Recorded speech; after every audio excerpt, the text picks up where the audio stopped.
Sans plus tarder, mes bien-aimés, dimanche, le dimanche, nous avait dit nous ne pouvons pas aider le Seigneur. Mais ce n'est que Christ qui peut aider. Mais il n'y a que Christ qui puisse nous aider. Nous avons vu à la fête de Canaan, il y avait plus de vin. Mais Christ a salaki ete masanga et Christ a fait en sorte qu'il y ait du vin à la fête.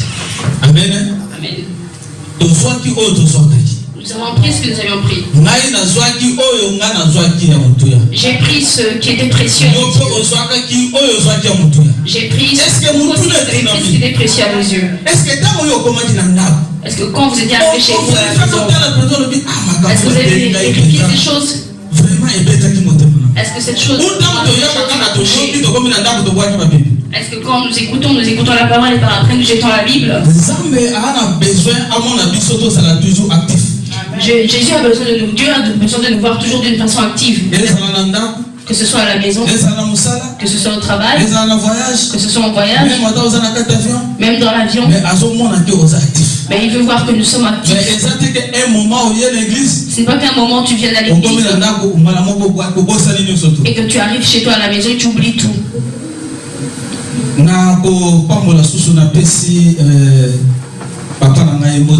Je te dis encore bonjour à mon papa. Parce qu'il a permis d'être là. Il m'a permis d'être là devant de vous. Je salue les frères et sœurs qui ont fait en sorte que je sois là. Je nous salue à nous tous que nous sommes. Je salue la modératrice qui m'a amené encore en profondeur. À chaque fois elle parle de choses dont moi je veux parler.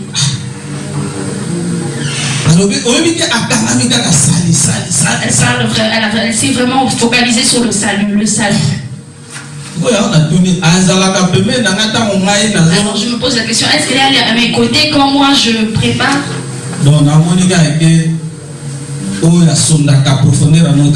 Je vois que celui qui sonde la profondeur de notre Dieu, c'est celui qui lui révèle toutes ces choses. Amen. Amen.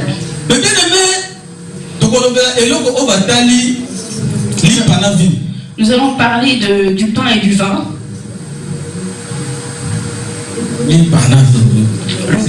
Le pain, qu'est-ce le pain et le vin? Un jour, le Seigneur Jésus était avec ses disciples, était assis avec ses disciples. Il voyait que son temps arrivait. Ils étaient assis à table. Ils mangèrent. La Bible déclare qu'il a pris le pain. Il a rendu gloire à l'Éternel. Il a dit, prenez ceci, partagez cela entre vous, ceci est mon corps. Là nous sommes en Matthieu 26. Matthieu 26, verset 26 jusqu'au prochain verset.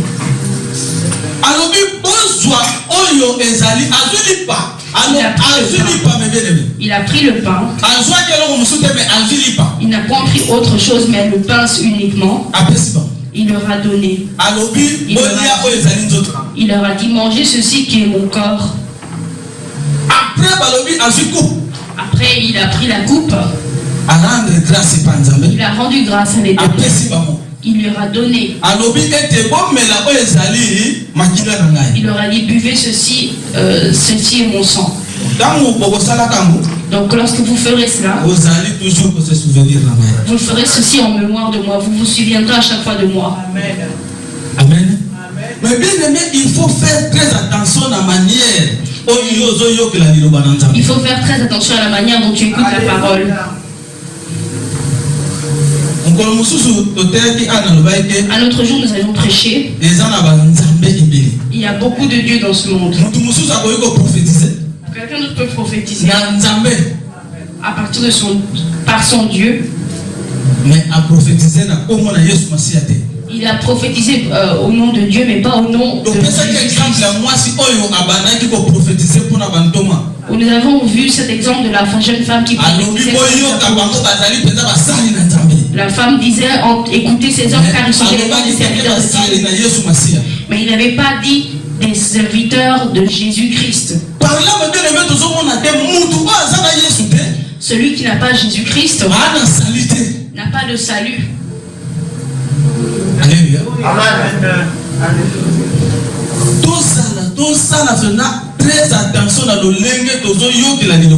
Faisons attention à la manière dont nous écoutons la parole de Dieu.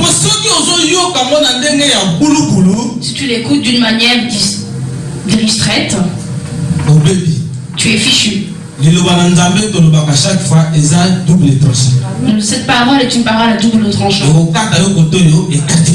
Elle te et après ça tu es perdu.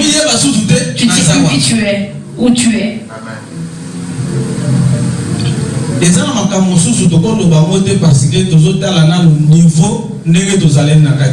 Donc il y a certaines choses on ne peut pas parler ouvertement parce que nous regardons le niveau de chacun dans l'église. Il y a certaines choses que nous pouvons te raconter, puissent tuer la personne d'un coup. Alléluia.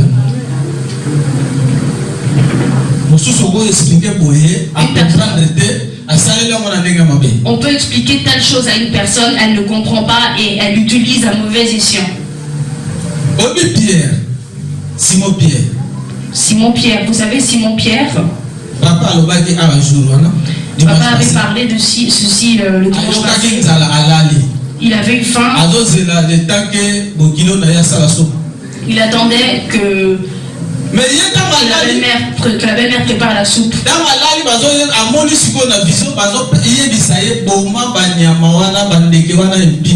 Donc, quand il s'est assoupi et qu'il s'est endormi, il a eu un songe. On lui a dit, tue ces animaux impurs pour que tu les manges.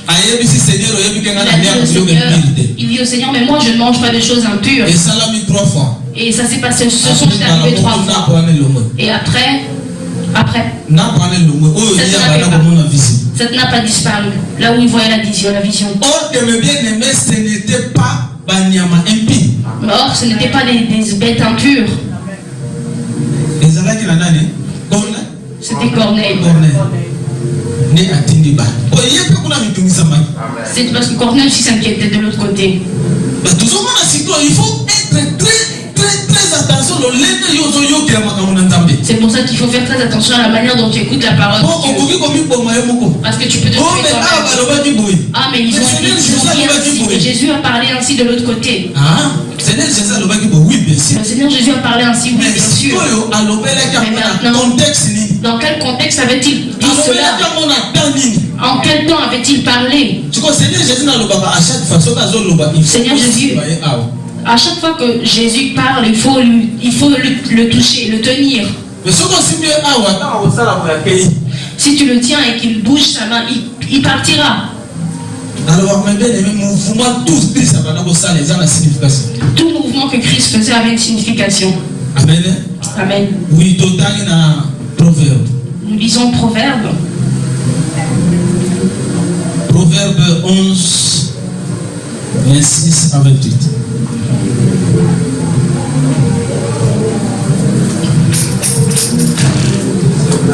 Proverbe 11, 26 à 28. Je lis au nom de Jésus. Celui qui retient le blé est maudit du peuple, mais la bénédiction est sur la tête de celui qui le vend. Celui qui recherche le bien s'attire de la faveur, mais celui qui poursuit le mal en est atteint. Celui qui se confie dans ses richesses tombera, mais les justes verdiront comme le feuillage. Amen. Alléluia. Asseyons-nous dans l'amour du Seigneur. Moïse, mes bien-aimés, ici, Moïse dit celui qui retient le blé. Celui qui retient le blé est maudit du peuple. Celui qui retient le blé est le maudit du peuple. Comment il est maudit du peuple? Pourquoi?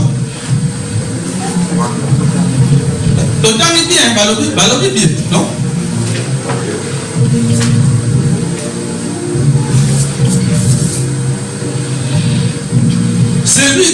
Celui qui retient le blé est maudit du peuple. Mais la bénédiction est sur le est sur la tête de celui qui est. La bénédiction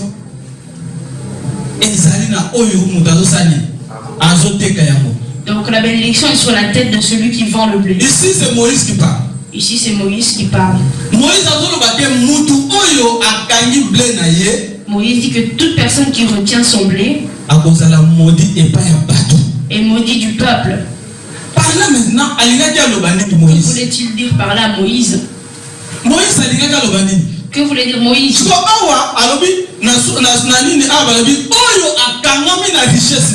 Il dit que celui qui se confie dans ses richesses tombera. Mais les justes verdiront comme le feuillage.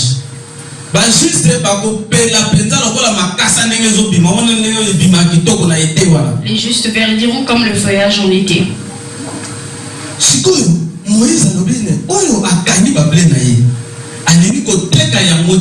Moïse dit que celui qui retient son blé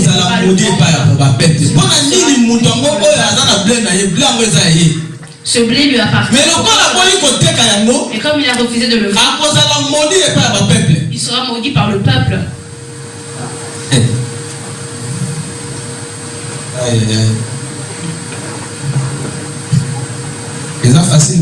C'est pas facile. Ici, il y en a qui nous parlent de la richesse. La richesse du monde. Mais richesse. Ici on parle de la richesse du monde, de la richesse de Dieu. C'est la bénédiction de l'Éternel qui enrichit. La Bible déclare que c'est la bénédiction. Qui ne suit quoi? Aucun chagrin. Donc, bénédiction la bénédiction de l'Éternel ne contient aucun chagrin. Mais si la bénédiction donc, quelque part, celui qui vend son blé,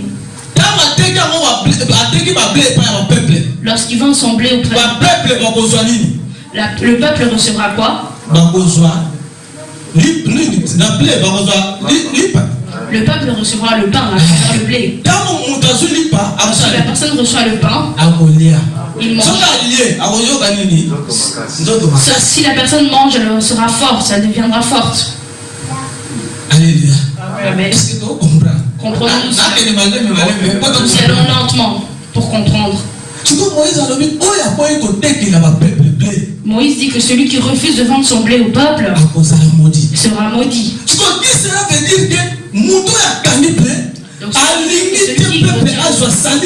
Donc celui qui retient le blé ne veut pas que le peuple reçoive le salut. Nous y allons lentement, nous y arrivons certainement. Pourquoi Moïse a dit il sera maudit? Pourquoi Moïse a dit qu'il sera maudit?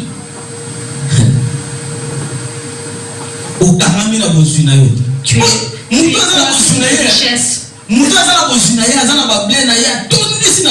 Tu es attaché à tes richesses, tu as gardé ton blé. Il dit qu'ils aillent voir ailleurs. C'est mon blé. Que je le vende ou pas, c'est à moi. Écoutez ce qui est écrit dans l'Apocalypse.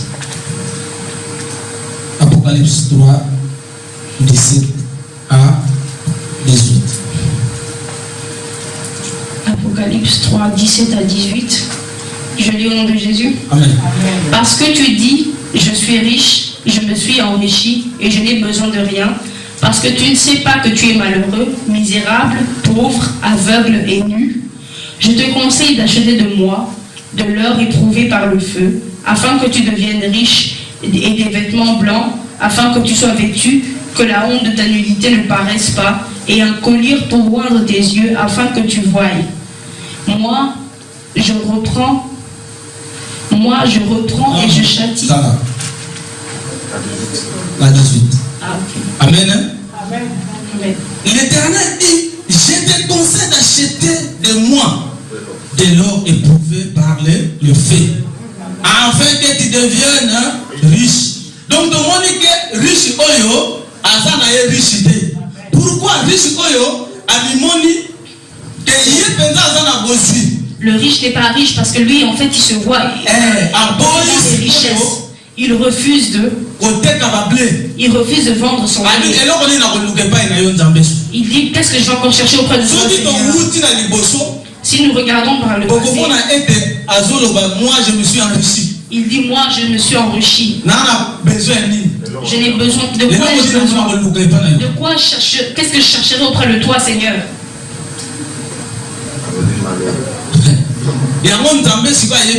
Voilà pourquoi le Seigneur lui dit, verset 17, qu'est-ce qu'il a dit? Parce que tu dis, je suis riche, je me suis enrichi et je n'ai besoin de rien, parce que tu ne sais pas que tu es malheureux, misérable, pauvre, aveugle. Tu es misérable, pauvre et aveugle. Parce que les choses que tu ne les comprends pas. Il est dit que Dieu vend. Dieu ne vend. Ici nous comprenons que Dieu vend. Je te conseille d'acheter de l'or éprouvé par la main. D'acheter de l'or éprouvé. Ceux qui ne sont chauds. Maintenant, ce que Dieu il vend ici, c'est quoi? Qu'est-ce que Dieu vend? L'or éprouvé, oui, on comprend. Mais l'or là, c'est quoi? Mais quel est cet or que Dieu vend? Pour on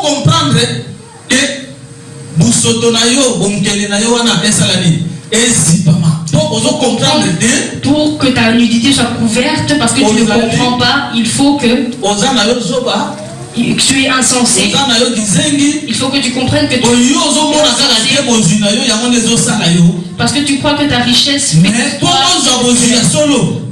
Il faut y aller. Pour que tu aies la véritable richesse, il faut venir acheter auprès de moi. C'est ainsi que tu couvriras ta nudité. C'est ainsi que tu ne seras plus insensé. C'est ainsi que tu deviendras intelligent. Notre frère Moïse a dit ainsi: celui qui retient son blé et refuse de le vendre, qu'il soit maudit par le peuple. Dieu a dit ainsi: comme tu vois que tu as de la richesse, que tu n'as besoin de rien, moi l'Éternel, je te conseille de venir auprès de moi. Toi tu te crois riche, mais moi l'Éternel je te vois point comme riche. Pourquoi Dieu ne le voit point comme riche mais pauvre? Parce que Dieu voit qu'il a le blé, mais Dieu refuse de le vendre au peuple.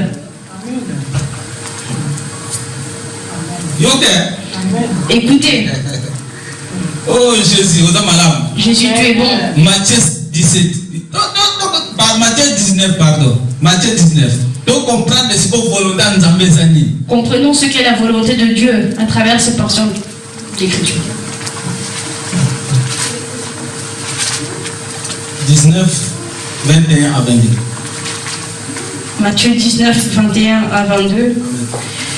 Je lis au nom de Jésus. Amen. Jésus lui dit: si tu veux être parfait, va, vends ce que tu possèdes, donne-le aux pauvres et tu auras un trésor dans le ciel, puis viens et suis-moi. Après avoir entendu ces paroles, le jeune homme s'en alla tout triste car il avait de grands biens. Jésus dit à ses disciples. Non, c'est bon. Après avoir quoi? Entendu ces paroles. Après avoir entendu ces paroles, il devient quoi? Triste. Les genoux. Il devient tout triste. Triste. Pourquoi comme il est tout triste?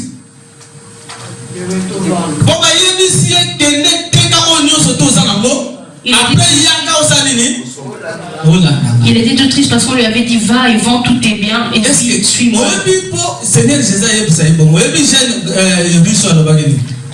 Donc le Seigneur Jésus lui parle ainsi. Savez-vous ce qu'il avait dit le jeune riche? Qu'est-ce qu'il avait dit le jeune riche? Lui-même qui avait demandé à ses parents, que dois-je faire pour obtenir le royaume des cieux? Le Seigneur Jésus lui a énuméré tout ce qu'il a fait. Je triche, lui-même il a dit tout ce que tu m'as dit, je le fais. J'observe cela. Le Seigneur Jésus lui a acclamé. Parce qu'auprès du Seigneur Jésus, si le Seigneur Jésus t'acclame pour cela, c'est que ce que tu fais.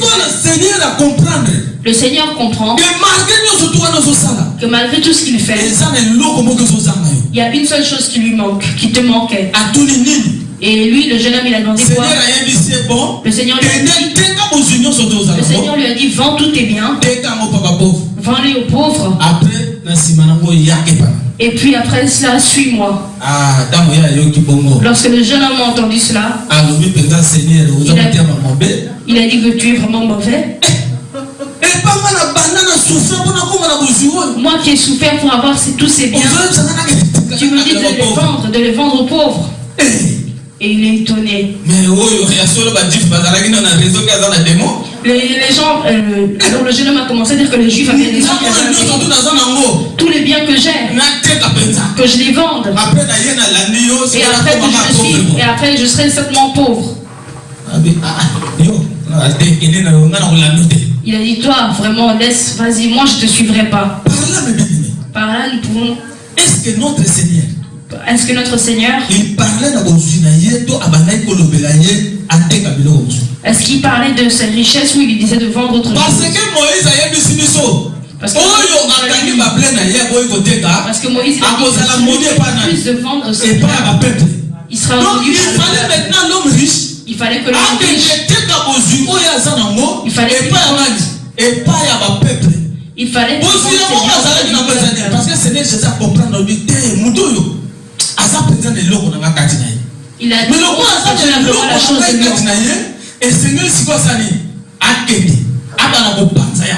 il fallait d'abord qu'il vende ses biens et ses richesses. Comme il respectait la loi, Jésus voyait que là, on respectait vraiment la loi.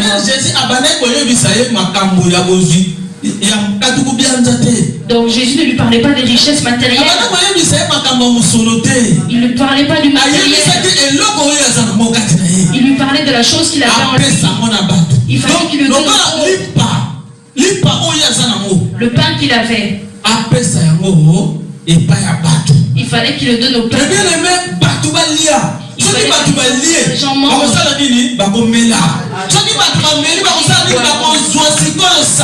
Ils auront le salut. Mais il a compris. Lui, il a juste compris, c'est bien matériel. Moïse, oui. Il n'avait pas dit ouvertement. Mais le Seigneur Jésus est venu, on en a parlé ouvertement. Il a dit le blé, le pain, c'est la parole de Dieu. C'est la parole de Dieu. Le vin, c'est la vie. Donc, si quelqu'un mange le pain, il mange la parole de Dieu. Lorsqu'il boira, alors il recevra alors le salut en buvant. Toi tu prends le blé, tu le retiens. C'est pour cela que Moïse a dit que c'est pour ça que Moïse dit que tu le pain que tu empêches, le pain que tu empêches à ce qu'il soit reçu par le peuple,